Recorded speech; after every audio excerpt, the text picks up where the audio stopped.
Ma'am இப்போ நிறைய music இருக்குது, பட் கர்நாடிக் அப்படின்னு சூஸ் பண்ணுறதுக்கான காரணம்? இந்த இன்ஸ்ட்ருமெண்ட்டே வந்து வெஸ்டர்ன் இன்ஸ்ட்ருமெண்ட். இதில் கர்நாடிக் மியூசிக் பண்ணுறது தான் புது விதமே. எல்லாரும் பண்ணுற மாதிரி இதில் நம்மளும் வெஸ்டர்ன் மியூசிக்கே பண்ணலாம். வீணை, ஃப்ளூட்டு, வயலின்லாம் கர்நாடிக் மியூசிக் நிறைய வித்வான்கள் எல்லாம் பார்த்துருப்பீங்க. இதில் நிறைய பேர் இல்லை. அதுதான் நமக்கு ஒரு சேலஞ்சு.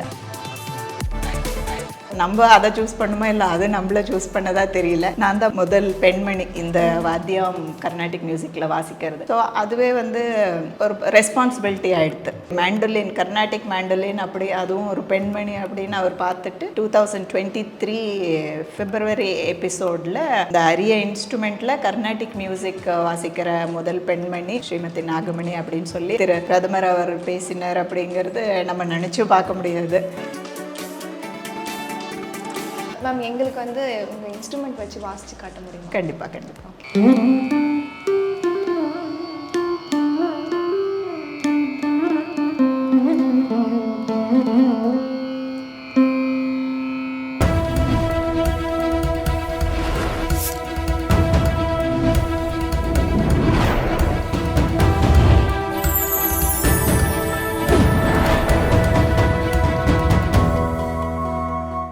சேனல் 5 நேயர்களுக்கு வணக்கம். இன்னைக்கு நம்மளுடைய நேர்காணல இணைஞ்சிருக்காங்க கர்நாடிக் மியூசிக் ஆர்டிஸ்ட் மேண்டலின் நாகமணி. வணக்கம் மேம். நமஸ்காரம். எப்படி இருக்கீங்க? நல்லா இருக்கோங்க மேம். ஃபர்ஸ்ட் கொஸ்டின் என்ன அப்படின்னு பார்த்தீங்கன்னா, கர்நாடிக் மியூசிக் எதுக்கு மேம் வந்து சூஸ் பண்ணிங்க ஒரு கரியராக? அண்ட் உங்களோட இசை பயணம் வந்து எப்போ ஸ்டார்ட் ஆச்சு? அதாவது கரியராக சூஸ் பண்ணுறது அப்படிங்கிறது அப்புறம் வந்த விஷயந்தான். ஸோ இந்த மேண்டலினுங்கிறது வந்து இதில் கர்நாடிக் மியூசிக் வாசிக்கிறது தான் புதுமை, யூனிக்னஸ். இதில் ஆக்சுவலாக உங்களுக்கு இந்த மேண்டலின் பேர்லேயே தெரிஞ்சிருக்கும், இது ஒரு வெஸ்டர்ன் இன்ஸ்ட்ருமெண்ட். அதில் நம்ம சாஸ்திரிய சங்கீதம், நம் நாட்டு மியூசிக் இசைக்கிறது வந்து அதுவே ஒரு அரிய ஒரு விஷயம். ஸோ எனக்கு நான் ஒரு 5 வயசு இருக்கிறச்சே எங்கள் வீட்டில் ஆரம்பித்தாங்க. என்னோட மாமா, தாய் மாமன், அவர் இந்த வாத்தியம் வாசிப்பார். ஸோ எங்கள் தாத்தா அவங்களுக்கு வந்து அவங்க பேத்திக்கும் இந்த வாத்தியத்தில் முன் வரணும் அப்படின்னு சொல்லிக் கொடுக்க ஆரம்பித்தாங்க. ஸோ என்னோட குரு என்னோடய தாய் மாமன் அவர் தான் Shri mandolin U P Raju. So அப்படி மேண்டலின் கற்றுக்கிறதுக்காக தான் நான் வந்து சென்னைக்கே வந்திருந்தேன். நாங்கள் பூர்வீகம் ஆந்திர பிரதேஷ் தான். பட் இந்த சென்னையில் தான் உங்களுக்கு தெரிஞ்சிருக்கும், இந்த இசை விழாலாம் நடக்கும் இல்லையா. ஸோ இங்கே தான் இந்த இசைக்கு நல்ல வாய்ப்புகள் எல்லாம் இருக்கும். ஸோ அதனால் சின்ன வயசுலேயே நான் இந்த இசை கற்றுக்கிறதுக்காகவே சென்னைக்கு வந்திருக்கேன். ஸோ பேசிக்கலாக 5 வயசுலேருந்து சென்னையில் தான் இருக்கேன், இங்கே தான் படித்தேன். அப்புறம் ஒரு 9 வயசு அந்த மாதிரி இருக்கிறச்சியே கச்சேரி பண்ண ஆரம்பித்தேன். 1/2 hour 45 minutes அப்படி. அதாவது நான் நேச்சுரலாக கொஞ்சம் கிராஸ்பிங் குயிக்காக பண்ணுறதுனால இந்த இசையை கொஞ்சம் வேகமாக கற்றுண்டு பண்ணக்கூடிய ஒரு வாய்ப்பு கிடச்சிது. அப்புறமா சின்ன வயசுலேருந்தே வாசிக்கிறதுனால அப்போவே நிறைய நல்லா வாசிக்கிற கொஞ்சம் பெயர் புகழெல்லாம் வந்ததுனால நம்ம இதை வந்து கரியராகவும் எடுத்துக்கலாம் அப்படிங்கிற ஒரு இது இருந்தது. ஸோ அப்படியே கண்டினியூ பண்ணேன். ஓகே. அப்போ வந்து நடுவில் தான் உங்களுக்கு அந்த கரியராக சூஸ் பண்ணோம் அப்படின்னு நினச்சிருக்கீங்க? சின்ன வயசுலேருந்தே கற்றுட்டு இருந்தீங்க அப்படின்னு சொன்னீங்க. கரியராங்கிறது அந்த சின்ன வயசில் இது கரியராக எடுத்துக்கணுமா அப்படியெல்லாம் நமக்கு தெரியாது இல்லையா. ஸோ நான் நல்ல ஸ்டூடெண்ட்டு அகாடமிக்ஸ்லேயும். ஸோ அப்போ வரைக்கும் கூட கரியர் அப்படின்னு இல்லை. பட் இதில் ஏன் கரியராக எடுத்துக்கணும் அப்படின்னா வந்து இதில் நிறைய பேர் வாசிக்கிறவங்க இல்லை. நம்மளுக்கு வந்து இசை வந்து எல்லாருக்கும் வராது.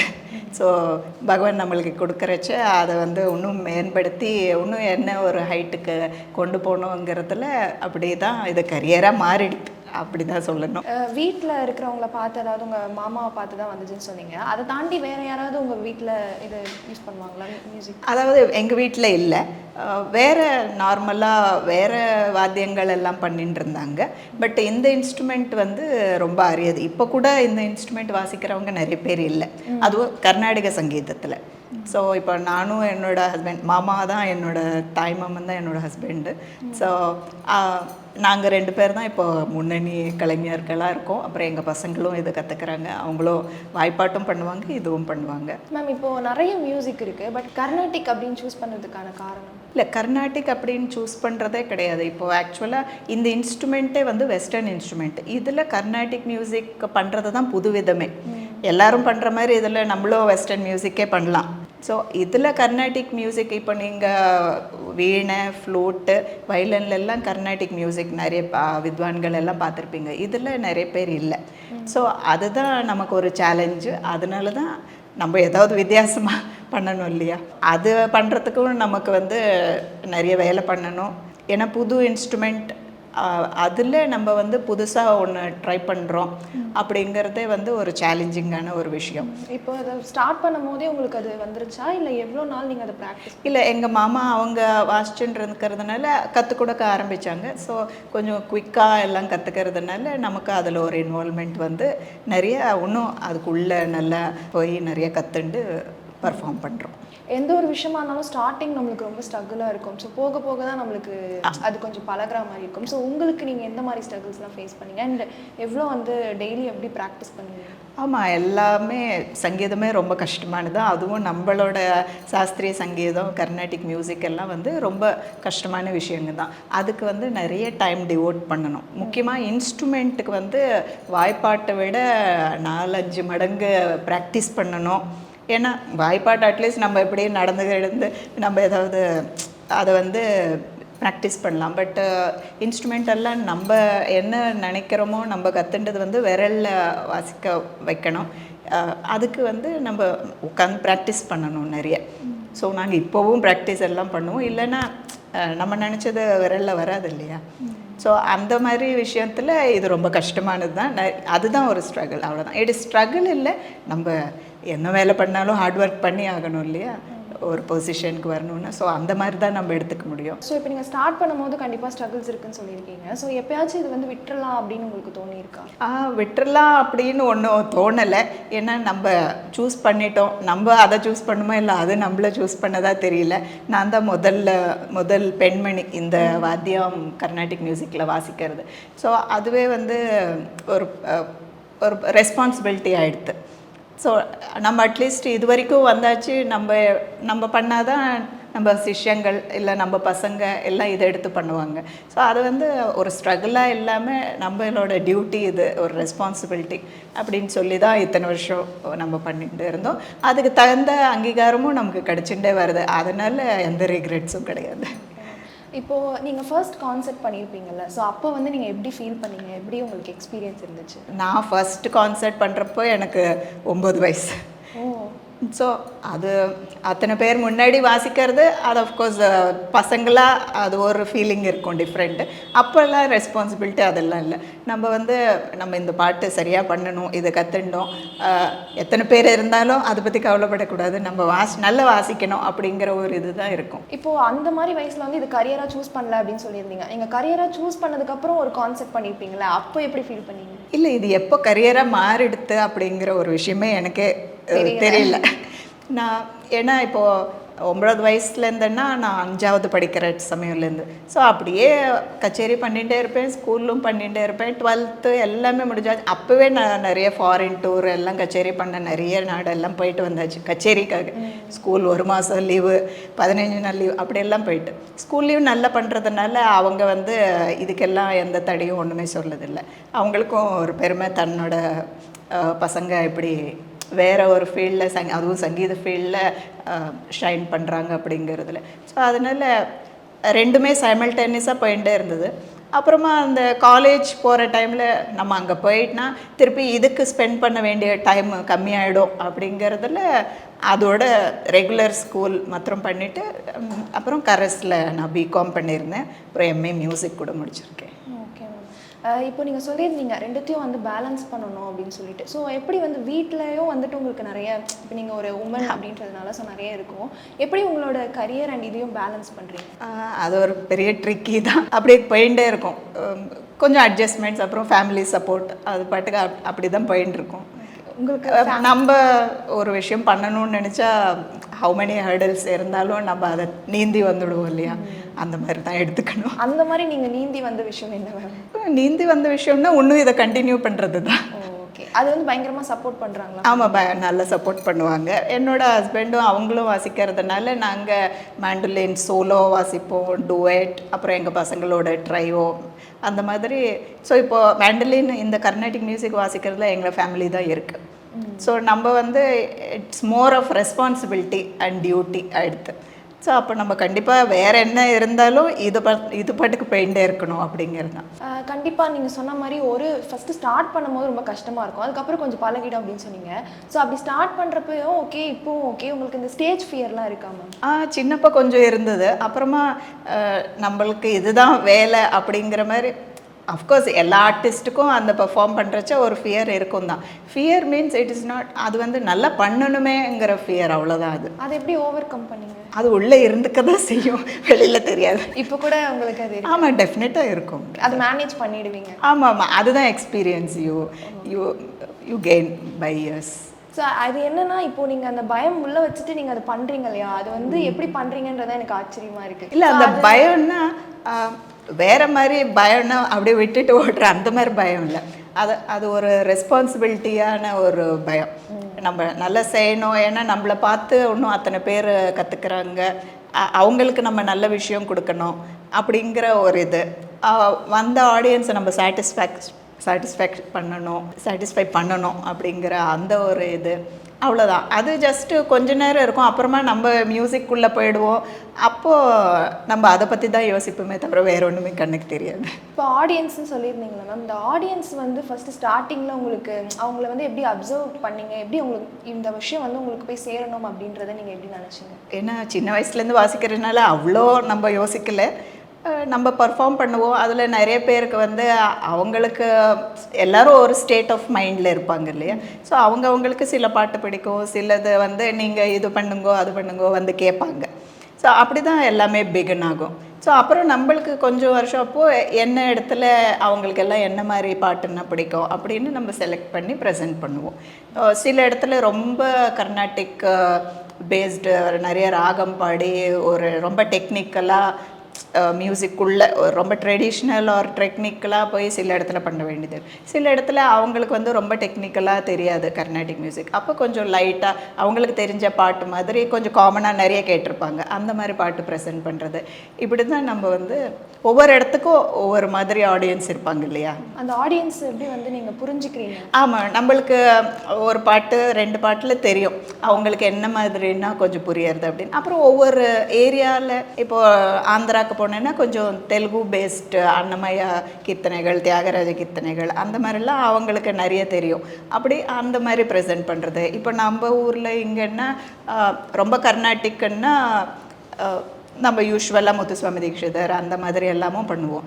பட் இன்னும் கொஞ்சம் லைட்டர் வருஷம்னா பாரதியார் சாங்ஸு அந்த மாதிரி, அதாவது காமனாக அவங்க நிறைய பாட்டு என்ன கேட்டிருப்பாங்களோ அந்த மாதிரி தான் ப்ரெசென்ட் பண்ணுவோம். ஏன்னா இது முக்கியமாக இன்ஸ்ட்ருமெண்ட்டுங்கிறதுனால எனக்கு கர்நாடிக் மியூசிக் தெரியும், ரொம்ப தீவிரமாக ட்ரெடிஷ்னலாக எல்லாம் தெரியும்னு சொல்லிட்டு நான் வந்து நிறைய கேட்காத பாட்டு வாசித்தேன்னா அவளுக்கு புரியலன்னா கஷ்டம் இல்லையா. பாட்டுன்னா என்ன பாட்டுன்னு அட்லீஸ்ட் அவங்களுக்கு வந்து அந்த வார்த்தைகள் வச்சு ஐடென்டிஃபை பண்ணுவாங்க. இந்த இன்ஸ்ட்ருமெண்ட்டுங்கிறதுனால முன்னாடியே கேட்ட பாட்டுன்னா அவங்க உடனே கனெக்ட் பண்ணி என்ஜாய் பண்ணுவாங்க. ஆடியன்ஸ்க்கு ஏற்ற மாதிரி நீங்கள். ஆமாம், ஸோ எல்லாமே பேலன்ஸாக போகணும். நம்மளோட வித்வத்தையும் குறைச்சிக்க கூடாது, அவளையும் சாட்டிஸ்ஃபை பண்ணணும். ஸோ ஒரு கான்சர்ட்டில் அப்படி எல்லாமே ஒரு பேலன்ஸ்டாக கொண்டு போகணும். இப்போ நீங்கள் சொல்லியிருந்தீங்க நிறைய ஊருக்கு வந்து ட்ராவல் பண்ணியிருக்கேன் அப்படின்னு சொல்லிட்டு. ஸோ அப்படி பண்ணும்போது உங்களுக்கு ஏதாச்சும் ப்ராப்ளம் அந்த மாதிரி வந்திருக்கா ஆஸ் அ உமனா? இல்லை, ப்ராப்ளம் எல்லாம் ஒன்றும் வரல. ஏன்னா அவங்களுக்கு வந்து ஒரு it is not gender biased or anything. அவங்க ஒரு ஆர்டிஸ்டாக தான் நம்மளை பார்ப்பாங்க. ஸோ எந்த மாதிரி ஒன்றுமே இல்லை. அவங்களுக்கு வந்து இந்த இன்ஸ்ட்ருமெண்ட்டில் இந்த ட்ரெடிஷ்னல் மியூசிக் பார்க்குறதே அதுவே ஒரு பெரிய ஒரு இன்ட்ரெஸ்டிங் ஃபேக்ட் அவங்களுக்கு. ஸோ அதனால் அப்புறம் அவங்களுக்கு வந்து லாங்குவேஜ் பேரியர் எல்லாம் ஒன்றும் கிடையாது இல்லையா. ஸோ நம்ம என்ன மியூசிக் பண்ணாலும் வென் இட் இஸ் என்ஜாயபிள் அவள் வந்து நல்லா அப்ரிஷியேட் பண்ணுவாள். ஸோ அங்கே போகிறச்ச நாங்கள் வந்து ரொம்ப என்ன லாங்குவேஜ் பாட்டு வாசிக்கணும் அப்படிலாம் ரொம்ப ஒன்றும் யோசிக்க மாட்டோம். நம்ம மியூசிக்கு இதுதான் இந்த கர்நாடிக் மியூசிக் அப்படிங்கிற மாதிரி தான் அங்கே ப்ரெசென்ட் பண்ணுவோம் நம்ம. இப்போ நீங்கள் சொல்லியிருந்தீங்க நான் தான் வந்து முதல் பெண் வெஸ்டர்ன் இன்ஸ்ட்ருமெண்ட்டில் வந்து கர்நாடிக் மியூசிக் வாசிக்கிறது அப்படின்னு சொல்லிட்டு எப்படி ஃபீல் பண்ணுறீங்க? ப்ரௌடாக இருக்கா எப்படி? ஏன்னா நீங்கள் தான் ஃபர்ஸ்ட்டு வந்து அதை வந்து இன்ட்ரடியூஸ் பண்ணுறீங்க. ஸோ எங்களை பார்த்து நிறைய பெண்கள் வந்து வருவாங்க. இது ஆமாம், of course it's a proud moment. But I am happy that somewhere it started. At least I am instrumental in being the first person first lady to do that. அப்புறம் நிறைய கேர்ள்ஸ் ஸ்டூடெண்ட்ஸ் எல்லாம் இருக்காங்க. அதாவது நிறைய பேர் நீங்கள் வந்து வீணை தான் காமனாக பார்த்துருப்பீங்க, இந்த இன்ஸ்ட்ருமெண்ட்டில் பார்த்துருக்க முடியாது.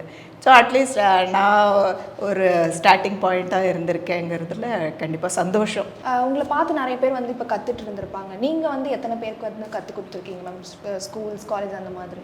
நாங்கள் இப்போது நானும் என்னோடய ஹஸ்பண்ட் சேர்ந்து எங்களுக்கு மியூசிக் ஸ்கூல் இருக்குது, மேண்டலின் சாஸ்திரிய மேண்டலின் சிக்ஷனா அப்படின்ட்டு. ஸோ இதில் வீட்டுக்கு வந்தும் கற்றுப்பாங்க, அப்ராட் பசங்கள்லாம் ஆன்லைனில் கற்றுப்பாங்க. இது வந்து 2012லேருந்தே இருக்குது. ஸோ இப்போது ஆல்மோஸ்ட் 140 to 150 ஸ்டூடெண்ட்ஸ் இருக்காங்க மொத்தம் இந்தியா அப்ராடில் எல்லாம். இப்போது நீங்கள் வீட்லேயே வந்துட்டு நீங்களும் வந்துட்டு மியூசிக், அவங்க ஹஸ்பண்டும் வந்து மியூசிக், ஸோ பசங்க எப்படி அவங்களும் வந்துட்டு அதை தான்? ஆமாம், அவங்க சின்ன வயசுலேருந்தே கேட்டுட்டு இருக்காங்க இல்லையா. ஸோ என்னோட பெரிய பையன் மேண்டலின் ஆர்டிஸ்ட் தான், அவர் டைரெக்டாக A கிரேடு வாங்கியிருக்கார், ஜெய் விக்னேஸ்வர் அவர் பேர். ஸோ இதை தான் ப்ரொஃபஷனாக தான் எடுத்துகிட்டு இருக்கா, ஏன்னா நல்லா வாசிப்பாங்க.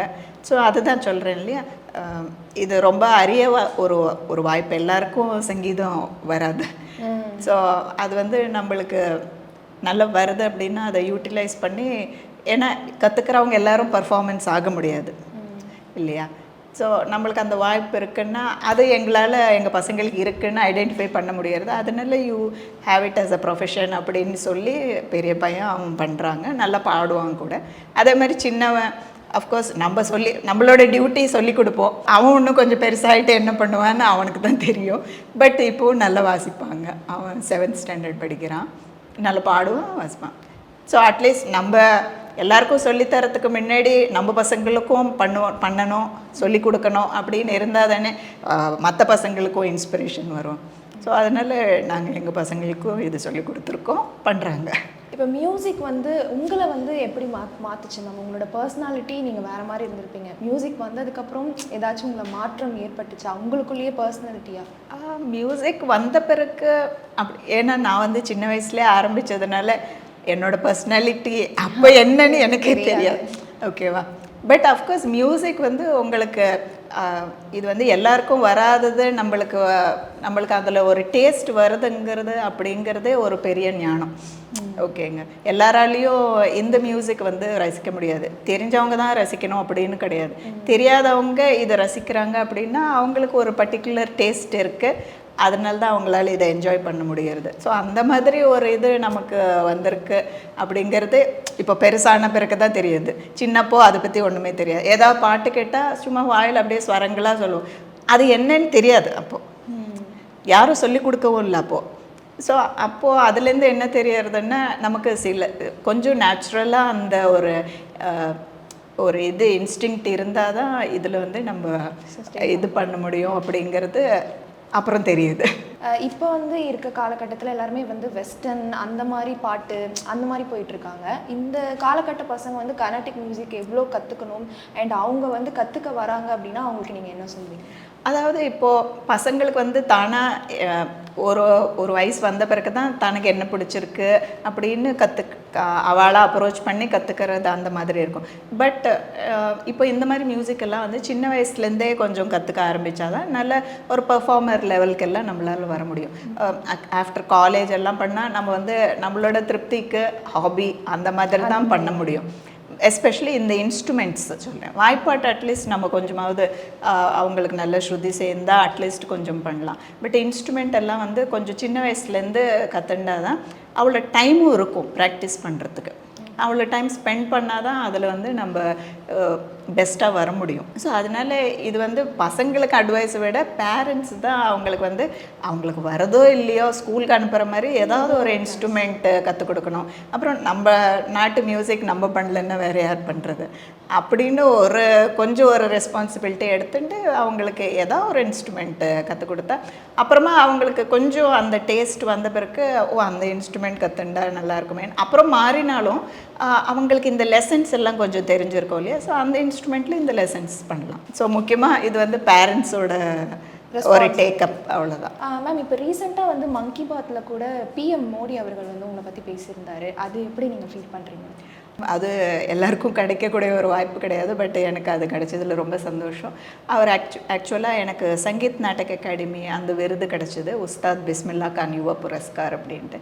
ஸோ அந்த விருதுகள் லிஸ்டெல்லாம் அவர் கண்ணில் பட்டப்போ இந்த மாதிரி மேண்டோலின், கர்நாடிக் மேண்டோலின் அப்படி அதுவும் ஒரு பெண்மணி அப்படின்னு அவர் பார்த்துட்டு 2023 பிப்ரவரி எபிசோடில் இந்த அரிய இன்ஸ்ட்ருமெண்ட்டில் கர்நாடிக் மியூசிக் வாசிக்கிற முதல் பெண்மணி ஸ்ரீமதி நாகமணி அப்படின்னு சொல்லி அவரே அதில் பாராட்டியிருந்தார். ரொம்ப பெருமைக்கூடிய ஹாப்பி.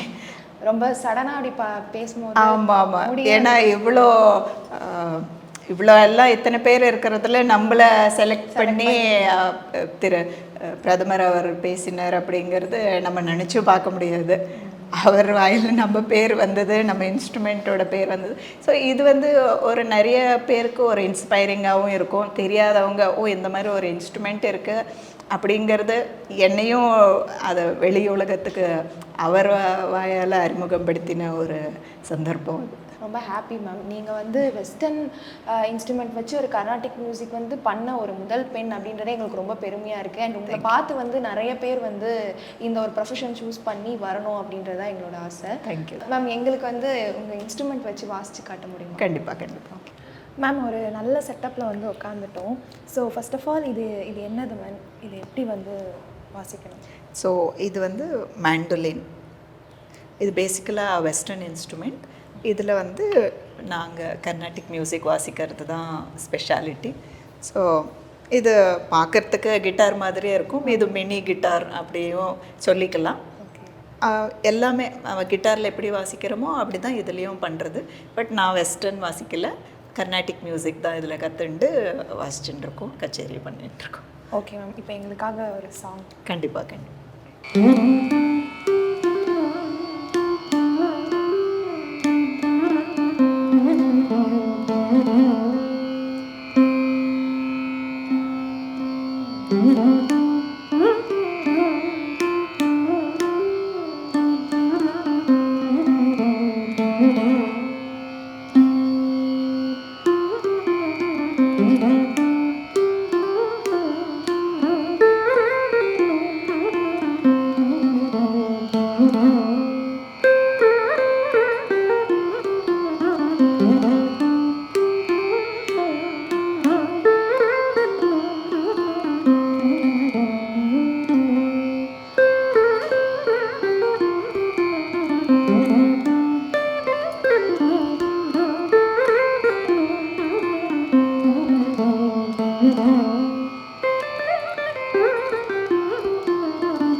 நாங்கள் கேட்டோன்னே எங்களுக்காக ரொம்ப அழகாக மியூசிக் வாசிச்சு கொடுத்தீங்க மேம். ரொம்ப தேங்க்யூ. அண்ட் இப்போ இருக்க காலகட்டங்களில் இருக்கக்கூடிய பசங்க எல்லாருமே கர்நாடிக் மியூசிக் கற்றுக்கணும் அப்படின்ற ஒரு ஆர்வம் உங்களை பார்த்து வரும் அப்படின்னு நினைக்கிறேன். அண்ட் நிறைய யங்ஸ்டர்ஸ்க்கு சொல்லியிருந்தீங்க. இதே மாதிரி வேற ஒரு நேர்காணலில் சந்திக்கும் வரை விடைபெறுவது ஹரிணி. உங்களுக்கும் ரொம்ப நன்றி. இந்த சேனல் 5 மூலமாக என்னோட இன்ஸ்ட்ருமெண்ட் என்னை பற்றி எல்லாருக்கும் அறிமுகம் படுத்தினதுக்கு இவ்வளோ நேரம் நேர்காணல் எல்லாம் பண்ணி நான் 2 பாட்டு வாசிக்கவும் வாய்ப்பு கொடுத்ததுக்கு ரொம்ப நன்றி. Thank you so much.